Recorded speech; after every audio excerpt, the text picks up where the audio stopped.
প্রিয় মুক্তিকামী ছাত্র জনতা, আমরা দেখতে পাচ্ছি যে আমাদের এই অভ্যুত্থান এবং বিপ্লবের পরেই দেশে অরাজকতা নাশকতা করছে ফ্যাসিস্ট এবং তাদের দোসররা। আমরা দেখতে পাচ্ছি যে বিভিন্ন জায়গায় এখন গোলাগুলি চলছে, মন্দিরে হামলা হচ্ছে এবং নাশকতা ও লুটপাট করছে। আমরা মনে করি আমাদের যে ছাত্র নাগরিকদের অভ্যুত্থান তাকে নস্যাৎ করার জন্যই পরিকল্পিতভাবে এই ধরনের ঘটনা ঘটানো হচ্ছে।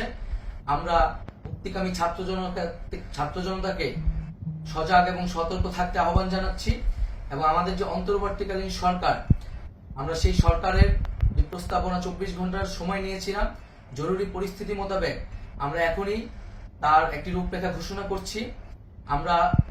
আমরা সিদ্ধান্ত নিয়েছি যে সর্বজন গ্রহণযোগ্য আন্তর্জাতিক খ্যাতিসম্পন্ন নোবেল পুরস্কার বিজয়ী ডক্টর মোহাম্মদ ইউনূসকে প্রধান উপদেষ্টা করে অন্তর্বর্তীকালীন সরকার গঠন করা হবে এবং ডক্টর মোহাম্মদ ইউনূসের সাথেও আমাদের কথা হয়েছে।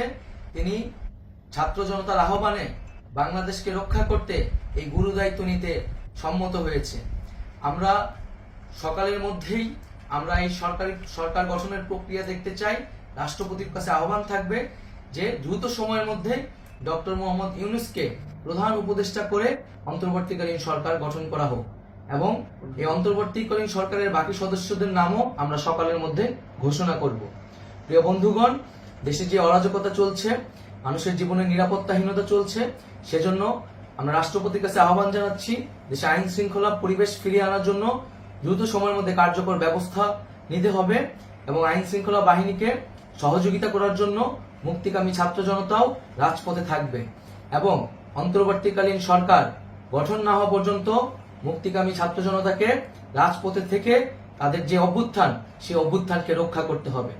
প্রিয় বন্ধুগণ, আমরা রক্ত দিয়েছি, শহীদ হয়েছি।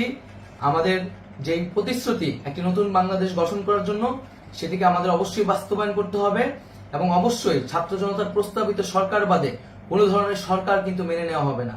আমরা বলেছি কোনো ধরনের সেনা শাসিত সরকার অথবা সেনা সমর্থিত সরকার অথবা এই ফ্যাসিস্টদের দোসরদের কোনো বিটিম সরকার কিন্তু আমরা মেনে নেব না। কোনো গণবিরোধী সরকারকে মেনে নেওয়া হবে না। ছাত্র জনতার অভ্যুত্থানকারী যে প্রস্তাবিত সরকার, অন্তর্বর্তীকালীন সরকার, যেটা আমরা সিদ্ধান্ত উপনীত হয়েছি ডক্টর মোহাম্মদ ইউনূসকে প্রধান উপদেষ্টা করে এই সরকার গঠন করা হবে, সেই সরকারকেই বাস্তবায়ন করতে হবে অবিলম্বে।